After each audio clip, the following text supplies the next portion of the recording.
If you have listings and they are not selling, I'm going to walk you through something in this video to make it such that that will never happen again. I'm going to walk you through the entire framework so that you never have to go through the sleepless nights as a listing agent feeling guilty, like you've let your client down, like you've made all these promises and you're under delivering and you're sitting there with 2, 3, 4, 5 listings that just aren't moving. So I was having a conversation the other day with an agent that I'm coaching, and she was feeling very, very overwhelmed, very stressed, like a lot of listing agents do if you have any type of conscience. And that is because I think she has 10 or 12 active listings. And yes, you can argue it's seasonality. And yes, we know every single year when it's time to go back to school that showings drop off dramatically. All of that is true. But it doesn't change the fact that if you're a decent human being and you have listings that are not selling, that you feel this sense of overwhelm, like you're letting your client down, because in many cases they need to move, and they are betting on you helping them to make that move. And so I'm going to go pretty deep today on some of the things that I share with some of the agents that I coach that you can start to implement right away. All right. So I've got some notes I'm going to share with you guys. I'm going to share my screen from time to time. Obviously, feel free to take some notes. You guys can pause this video when you need to, but let's jump into this thing. All right. So first off, let's talk about maybe some things that are a hindrance or getting in the way of you getting your listings sold. I'm going to say this one thing that agents that have been in the business will really understand, and then newer agents, they really wrestle with what I'm about to say. They have a very difficult time in the beginning accepting that. And that is this, that the only reason why your listing is not selling is simply based on a pricing issue. Now, as a newer agent, you have all these conflicting thoughts around what actually sells a home and what doesn't. You've got agents that are telling you X, Y, and Z. You've got your broker telling you X, Y, and Z. You have your seller pressuring you that, what are you doing to market my home? And I don't, I see other houses here and you're not doing that. And I've seen these other houses in these magazines, and why isn't my house here? Why? So you're sitting there saying, dang, what actually matters? The good news is there's just only one factor. It's simply a pricing issue. Your inability to properly price property, and then B, the ability, more importantly, to communicate with your sellers such that they realize that your pricing strategy or your recommendation actually makes sense for them. And that's the thing a lot of agents have a tough time with. They go and meet with sellers. The pricing strategy has some flaws. I'm going to change that in this video, I promise. And then they have a very difficult time having the conversation with sellers to actually help the seller understand how to make decisions to price their property where it actually will get sold. All right. So the first thing is just the fundamental understanding of how to price property. I wrote down here, your job is not to convince the seller that your price is the right price. This is where I see a huge, huge disconnect with a lot of agents.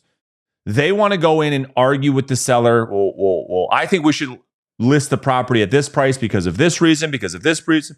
And they start to try to convince the seller. And all that does is it creates unnecessary conflict where the seller's like, man, I'm not even going to hire you because this conflict, there's a way in which you handle conversations or difference of opinion without getting argumentative, without getting defensive. And a lot of agents fail to do that. And so your job is not to convince the seller that your price is the right price. Your job is to get the seller to understand the price in which the buyer is willing to pay. So in other words, the argument is not between listing agent and seller. That's energy spent in the wrong place.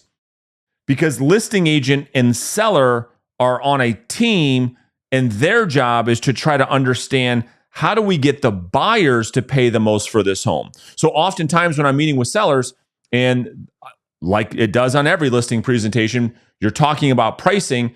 I often will tell a seller, Mr. and Mrs. Seller, my job tonight is not to try to convince you to list the property at what I believe the home should be listed at. That's not my job. My job is to help you understand how to get buyers to give you the most money for the home. And it's your job to make a decision as to where we end up in the marketplace based on the conversation we're going to have tonight. Does that make sense? And they say yes, because I always tell them, I'm not buying your house. You're not buying your house. So our job, we need to spend tonight is how do we position this home in the marketplace such that we get it in front of the right person who sees the value in what you have to offer, being the home, and is willing to pay you an amount that you find acceptable or more. That is our job tonight. Okay, so how we're going to do that is what we're going to break down in today's video. So one of the questions I often, again, ask a seller is, who's ultimately going to decide on how much your home is going to sell for? Who is actually going to make that decision? We have to get the seller to verbalize. It isn't the real estate agents that determine the price of the home. It isn't the seller who determines the price of the home. It's the buyer who is ultimately going to determine the price of the property. Now, yes, the seller has to accept. But at the end of the day, we have to look at, okay, the home's going to sell for a price based on an agreement between this buyer and seller. So here's the thing. The seller wants, in most cases, as much as possible, and the buyer wants to pay as least as possible. And our job as listing agents is to try to show the sellers how in which we're going to navigate this ambivalence. Okay? So I'm going to show you guys how to do this. Our job as listing agents is to help demonstrate, not tell, but demonstrate how we are going to position the seller's home in the marketplace so that that home is the obvious choice. That is the language we use, that is the goal we have, and that is what you're going to do moving forward with every conversation you have with a seller. Because the two worst things that can happen, and we need to communicate this to the seller as well, is number one, is staying on the market longer than the average days on market it takes in that market to sell a home. So that's the first thing that could go wrong. And we got to explain that to the seller and all of the downfalls or all of the impacts and negative things that can occur as a result of staying on the market for longer than the average days on market. That's number one. Number two is coming off the market, going under contract with the wrong buyer, and then re-entering the marketplace. These are the two things that we have to avoid. This is our job to communicate this to the seller. So all of this is going to lead us into, well, how do we, Brandon, go about having this conversation with the seller? So let me share my screen and we'll get into this training. All right. This is how this is going to work. I'm going to walk you guys through this step by step. Okay. The first thing that we're going to do, okay, and this is what I do with an agent if I was coaching them or training them, I'm going to teach them something I call the days on market presentation. And so as we are having the conversation with the seller, what we're going to, and I don't have time to go through the whole thing with you, but I can give it to you high level. What we have to walk the seller through is a high level understanding using the Socratic method. You're not going to sit there and tell them all of this. This is not a dialogue. This is not necessarily, we call it a listing presentation, but we need to replace the word presentation with conversation. So let's get rid of presentations and start to call them conversations. All right. So we're going to use the Socratic method to ask questions to get the sellers to come to this realization on their own. And that is through the days on market presentation that low days on market equals a higher list price to sold price ratio. We have to show them this through this conversation. The next thing we have to show them, and all of you know this obviously, is that a higher days on market results oftentimes in a lower list price to sold price ratio. All right, now stick with me. That's the easy piece. So in the context of this video, in the context of this training here right now with you, we're going to, as an example, use 22 days on market as an average, okay? So when we're talking to the seller and we say, Mr. and Mrs. Seller, it takes on average about 22 days to sell properties here in your neighborhood on average. And so if we look at this, if we were able to sell the home in 22 days or less, there's a strong likelihood that you can get your price or more. And the same is also true. The opposite is also true, rather, that if it takes more than the average of 22 days, there's a strong likelihood that you will get less. And your job is to explain all of the reasons on why that is. And so that will be step one in your pricing conversation with the seller. So we're really, really spending a lot of time having the seller understand that time literally equals money when it comes to selling real estate. And you're going to get into all the reasons with that seller to help them learn why this is true. Because if they were a buyer, they would behave the exact same way. Okay, that's number one. Number two, then we're going to get into what I call the active buyer analysis. Okay, so how we do that is this.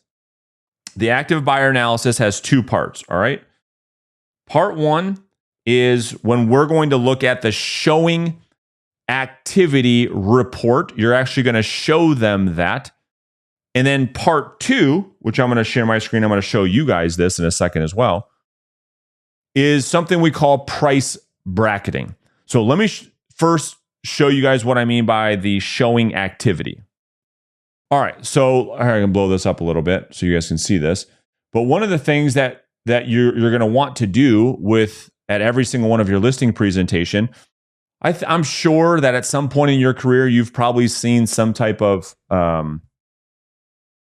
document or display of this visually, but this is the actual data that I share with the seller. And I go through this with the seller to say, okay, Mr. and Mrs. Seller, we just got done talking about the importance of what it means to sell this property within the right time frame. And let me explain to you why that is. And so when we look at this, all right, so this would be a report you would get from your MLS. You can see this is going to show a couple things, okay? Now, I was just giving you an example of before, but for your market, this is going to show you the average days on market, okay? This is going to show you the average number of showings before it actually sells. Really important that you show that to the seller. And then this is the most important part, okay? You need to show them what happens in the first week of a property hitting the market and look at the percentage of showings that happen inside of the first 2 weeks of it hitting the market. So as an example, okay, so in my market, it takes on average 15 showings, right, to go under contract. Okay, well, in the first 2 weeks, we're getting 8.5 in the first week and 2.5 in the second week on average, right? So 8.5, 9.5. So that's like 11 showings. So 11 of the 15 are happening, or 73% of the showing activity, Mr. and Mrs. Seller, is happening inside of the first 2 weeks. That allows you to now get into the conversation about why it does not make sense to go on the market at a higher price than market value and then go backwards over time. That strategy has not worked for a long time, but now you can actually show this to the seller as to why it does not work. Because Mr. and Mrs. Seller, what happens is once we get past the first 2 weeks, 70 to 80% of the potential buyers that are going to purchase your home for the highest price have come and gone. our goal is to get one of those people to give us one of those offers, because what happens is if we stay in the market for much longer than that, we start to lose out on a lot of leverage. Again, you go right back to the days on market presentation and why sitting on the market for a long time results in buyers giving lower offers, and why houses that sell faster tend to get higher offers. And you're going to explain all of that to your client. Okay, so that's number one. The second thing that we're going to do is we're going to show the client and get into something called price bracketing. Now, some of you are going to look at this and say, wow, I'm not doing that right now. I absolutely need to start doing that right now. And this is going to change everything for you. Okay.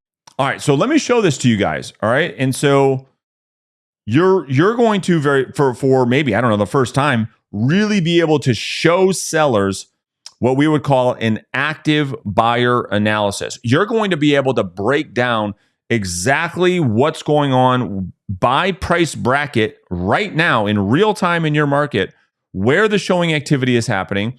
And you'll be able to show them, okay, based on this bracket versus this bracket, we can really see the percentage of active buyers right now. So let me give you guys a really good example of this, okay? So if I were to just look at a price range of, call it 350 to 450 as an example, and I hit submit. Okay. So here's what we can, and I'm going to break this down. This is really important by increment. Okay. So I like to break this down by $25,000 price brackets. This is something that I teach all the agents that I coach. This is a really, really vital part to your listing presentation and you presenting yourself as the obvious choice to win the listing. All right. So here's how this reporting works. And this is what you're going to communicate with your client. Okay. So Mr. and Mrs. Client, you can see that if we look at these four price brackets, 350 to 375, 375 to 400, 400 to 425, 425 to 450, and then 450 or above, in our market, Mr. and Mrs. Seller, you can see that any property that's at 450 or above is only getting about 4% of the active buyers to look at the home. Only 4% of all the potential buyers that could potentially look at your home are looking at homes that are priced at 450 or above. Now, that's really, really, really important because what we also can see, just based on the data, that the vast majority of people are looking right between this 350 and this 400 mark, okay? And we could see 35 and 26%. So that's, what is that, 35, 45, 50? That's like 70% of all the buyers are looking under 400. 350 to 400, we have 35. That's 60%. So 60% of all the potential buyers, Mr. and Mrs. Seller, are looking at properties between 350 and 400. So what does that mean? That means that if we're going to decide to go into the marketplace over the $400,000 mark, we better have a good reason on why we're going to do that, which we're going to walk through that here next, because we can clearly see that if we decide to go over 400,000, we have 14% that are looking at properties between 400 and 425. We've got 18% that are looking at properties between 425 and 450. And like we said, there's only 4% of the market that are looking at properties above 450. So you got 35% of the market that are looking at properties over 400, and the vast majority of the buyers are looking at properties under 400. When you talk about price bracketing with your clients, it's extremely important that they see, okay, especially when you talk about breaking a price bracket, like in this example, if you have a client's home that's your CMA is coming in between, call it, we'll just say 400 and 450, just as an example. And you may have a seller who says, well, I get it, but I really want to price this thing at 465 or 475. It's really, really valuable to show them this price bracketing and analysis so that the seller for themselves can see the evidence. That if they decided to list their house at X price, that you can have a conversation to say, glad to do it, right? You're the employee, you're the employer, I'm the employee. So that we're on the same page, you can clearly see there are no buyers in your neighborhood searching for homes in that price range. Now, again, you could do whatever you want just so that we're on the same page. It is very, very unlikely for us to get any activity based on this price, based on the current right now. This is, I pulled this data for the last 30 days. This is every single fully qualified buyer that has searched for a home in your area in the last 30 days, and all of the price ranges in which they're searching. I showed them all to you. And so now the seller can see the data for themselves. Okay, so that's part two. All right, so let's go back to this. That is when we get through this active buyer analysis. Now we're going to get into this at a whole deeper level, okay?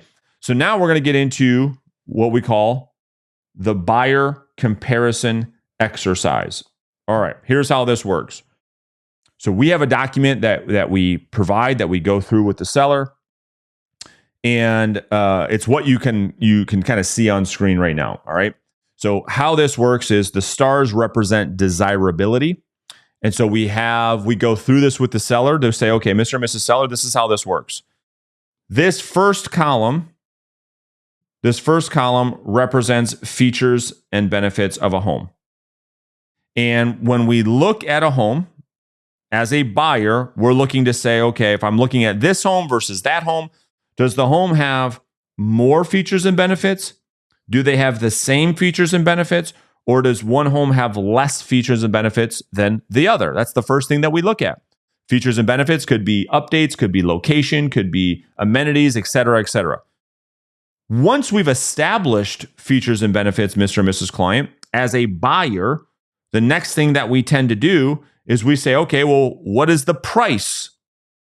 And if we say, okay, let's just pretend for a second that a home that has more features and benefits and it has a higher price than the other one, is it desirable? Well, sure, if I get more, I can justify paying a little bit more. That makes sense to me as a buyer.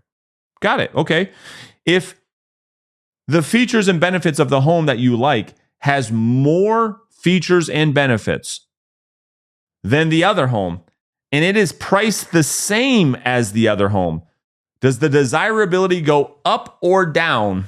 And you get the seller to say, well, obviously it'd go up. That'd be a lot better for me. I can get a better house and it's at a lower price. That's a lot better for me. That's right.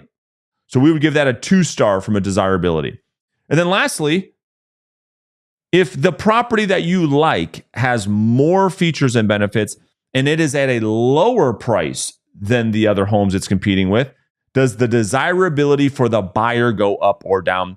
The obvious answer is it goes way, way, way up. Okay. So the seller's like, yep, that Brandon, that makes a ton of sense. Okay. Now let's look at the same thing. You look at a home and the features and benefits are the same. They're about the same. Okay.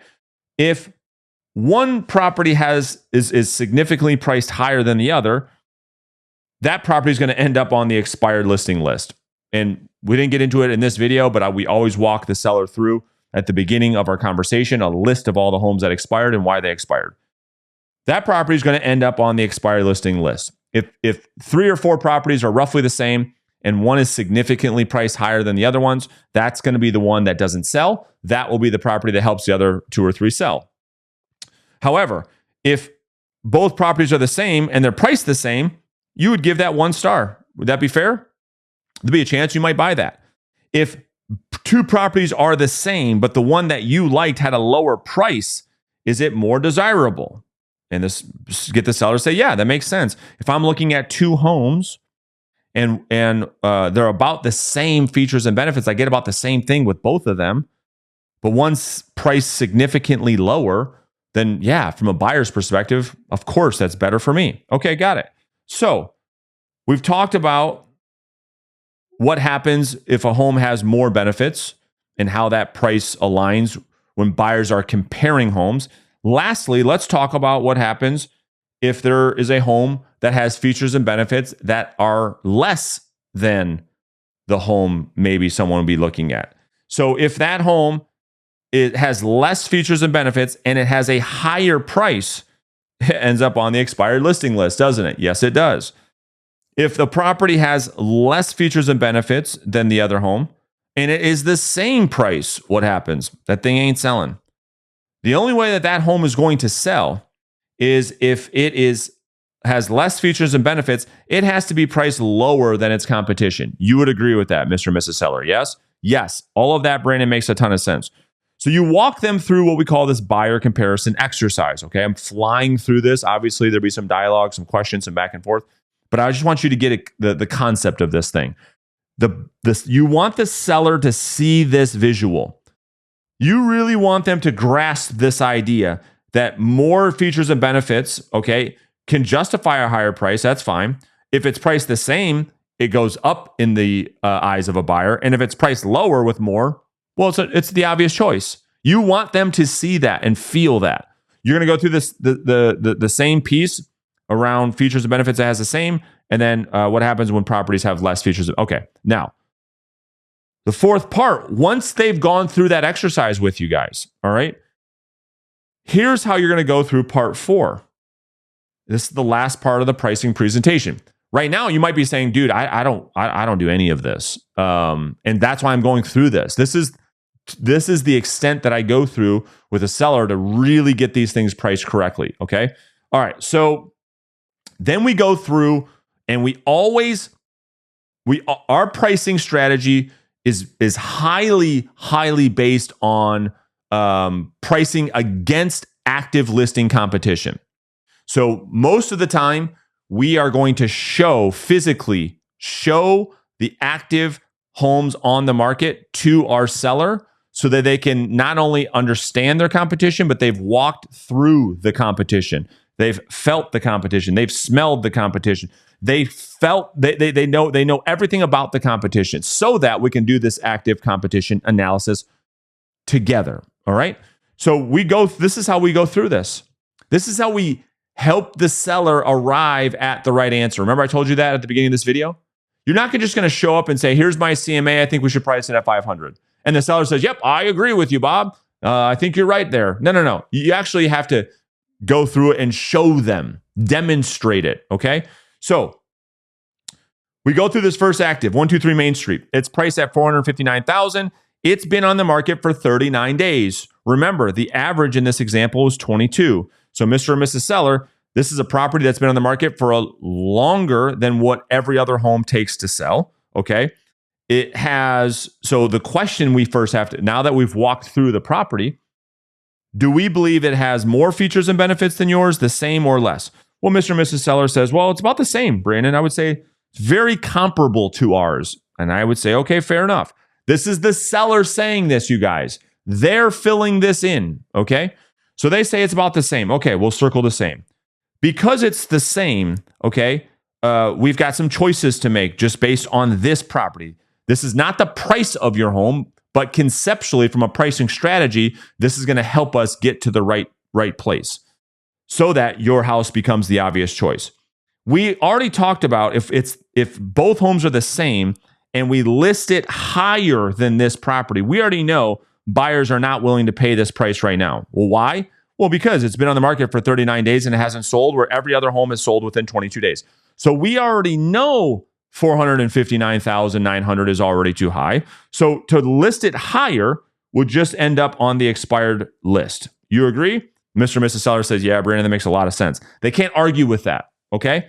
If we list it as the same as them, okay, potentially that might be desirable for the buyers. But what do we already know?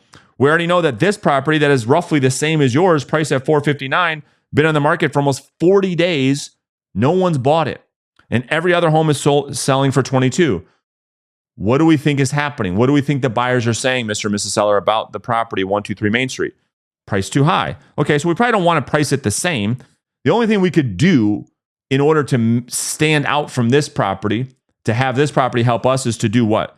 Yeah, I totally get it, Brandon. We probably have to, if we're going to price it to become the obvious choice, we got to price a little bit lower than the house. Totally agree. Yep. So if this is on active 1, so we know that we've got to be below 459.9. Is that fair? Yes, totally fair, Brandon. Okay. Again, I haven't suggested a price. The seller's going to come to their own realization in a second. Okay, watch. The seller says, okay, yep, totally agree. We got to be below 459. Okay, let's look at active number 2. Remember we walked through 321 Main Street? Yep, remember that one. Okay, they're at 439. They've been on market for about a week. Okay, now, if we look at this property, do they have more or the same or less features and benefits? Well, probably they probably have a little bit. They probably have a little bit less, actually. They probably a little bit less. Okay, yeah, fair enough. So because we're in this category, this third category of being less, remember we go back to, we've got a couple options. Can we, if they have less than us, we potentially could price higher, right? Yes, we could. And, and I'm sorry, so let's go back here. So if this property, we have more than them. We have more than them. So they're priced at 439.9, 7 days on the market. So could we price higher than them? Could we justify that? Yes, we can do that. Could we price the same as them and be the obvious choice? 100%. You get 2 stars from a desirability standpoint. If we price lower than them, we would obviously be the buyer's first choice. Mr. and Ms. Seller, would you agree? Not saying that you would want to do that, but if you were to go on the market with this home, your home clearly has more features and benefits than this home. We walk through it together. If you were to price it lower, you would be the obvious choice. We all agree. Okay, I'm not saying we should do that, but it would be we would be they wouldn't be able to compete with us. Okay, so it's safe to assume that we could probably go on the market higher than what 321 is because we have more features and benefits. You guys agree? Yes, we totally agree. Okay, good. Let's look at the last one, 778 Main Street. They're at 479, been on the market for 17 days. How do we stack up with features and benefits? Well, that home, obviously, Brandon's the nicest one. We've got less than they do. Okay, fair. So now we're in this third category. So if we price it higher than them, yeah, Brandon, we get it. It's never going to work. Yeah. So we would end up on that expired list. If we price it at the same, nope, ain't going to work, Brandon. We can't price it the same and have less. Okay, so the only option here is to be lower than them. You guys agree? Yeah, we have to be lower than 479. Okay, so far what we have is we know we've got to be lower than 479, so that ain't going to work. We could be higher than 440, makes total sense. We said that this property right here, if that's roughly the same, if we want to outcompete this property, we might want to be a little bit lower than them. We know that 459 ain't moving the needle. They've been on the market. They've proven that number doesn't work. So obviously you guys would agree that we probably have to be a little bit below that too, based on the price bracketing that I showed you guys. Because if we looked at that and we said, okay, most of the people in our neighborhood are looking at this price bracket of 400 to 450. Remember I showed that to you guys? And 82% of the active buyers are in this pool. Yep, Brandon, we totally remember that. Okay, great. And we know that we can be higher than 433.9. We know that. We know that we have to, when we looked at 459.9, we know that we got to be below that, right? So based on that data, the data would suggest that $450,000, Mr. and Mrs. Seller, would be a price that would cause your property to be the obvious choice, where we could use the competitors to help your property sell. Can you see that? Yes, that's so clear. And not only that, Mr. and Mrs. Seller, but guess what we also get to do? If we price the property at 450, not only do we have all the people between 400 and 450, which is 82% looking at your home, we also get buyers from the next bracket up. Can I explain? Sure, of course. The people searching for homes for 450 to 500, we're also going to show up in all of their active searches as well, meaning that we have now doubled the amount of exposure by pricing directly at 450, not 449.9, not 459.9, but directly at 450 allows us to double the amount of exposure on your property, Mr. and Mrs. Seller. So this is how we're going to help your property stand out from the crowd. Does all of that make sense? And again, I walk this through with you guys in just a few minutes. This is a high level understanding of what a pricing strategy should include so that A, you show up as the expert, B, you become the obvious choice, and then most importantly, what I told you at the beginning of this video, so that you get the seller's homes sold. That is what you're trying to do, yes, as a listing agent. To go through all of the headache and all of the work to get a listing for it not to sell is probably one of the worst feelings you can have as a real estate agent. Add this stuff to what you're already doing, and it's only going to help you price property correctly, help stand out from all of the agents that you're competing with, and help you to win more business.